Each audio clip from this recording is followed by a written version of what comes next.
But that's what they'll do. Okay, so one of them is supposed to keep all the eggs. Now, again, this types of behavior is somewhat normal in the animal kingdom.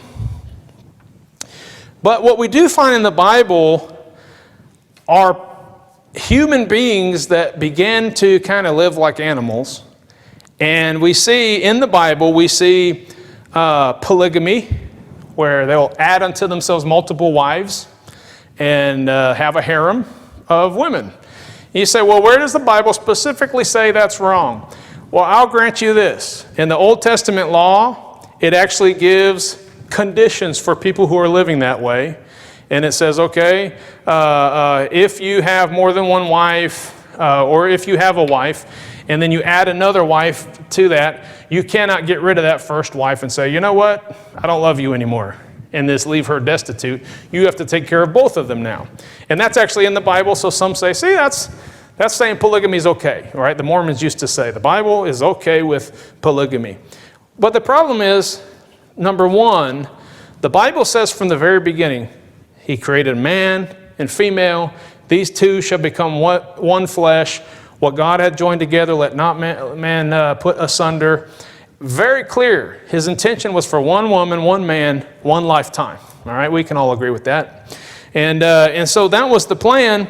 But then others started saying, well, and right away, by the way, not long after you read about Cain and Abel, I mean, immediately, I can't think of his name right now, but he's got 4 wives. I mean, it was just like right off the bat, somebody said, why just one? Why don't I get more than one? And so he had 4 wives. And so really there's a lot of people that do that. And you know, you say, well, I don't know anyone that has multiple wives. No, but what they'll do is they'll have multiple partners and they just won't marry any of them. Right? That's really kind of living the same way, isn't it? I mean, these animals aren't getting married. They don't care about marriage. But even the ones that do get married, guess what they're doing?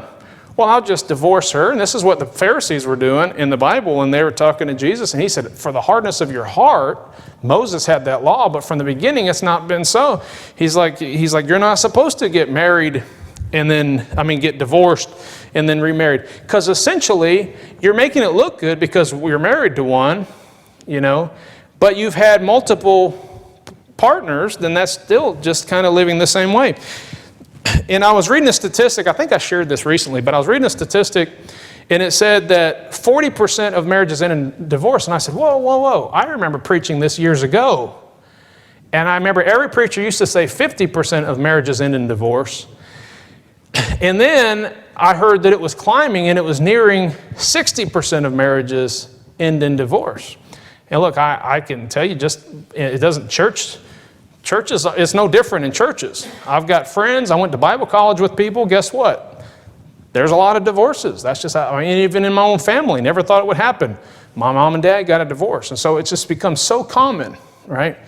So you say, well, yeah, but it's getting better, right? It went down to 40%. No, here's why it's getting down to 40%. People just stopped getting married. They said, well, if it's not going to last anyway, why get married? Well, because that's the Bible plan, number one.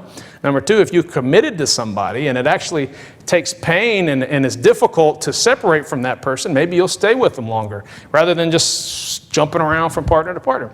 And here's what's sad is this starts in grade school. In grade school, you got kids, and I hear them all the time, 4 or 5 years old, parents are already, you got a boyfriend yet? You got a girlfriend yet? And I'm like, what are you teaching them? And they get up to 3rd grade or whatever, and they're like, yeah, I dumped him. He's not my boyfriend anymore. And I'm thinking, if people think it's cute, and it's like, are you just playing this game? But what you're teaching yourself is that I'm going to give myself to this man.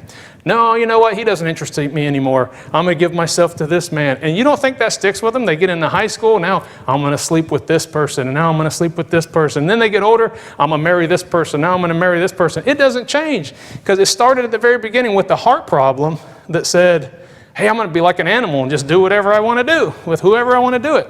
The Bible makes it clear that that is not the right way to do. Not from the male's perspective, not from the female's perspective, but these two should be one flesh and they should be together for one lifetime.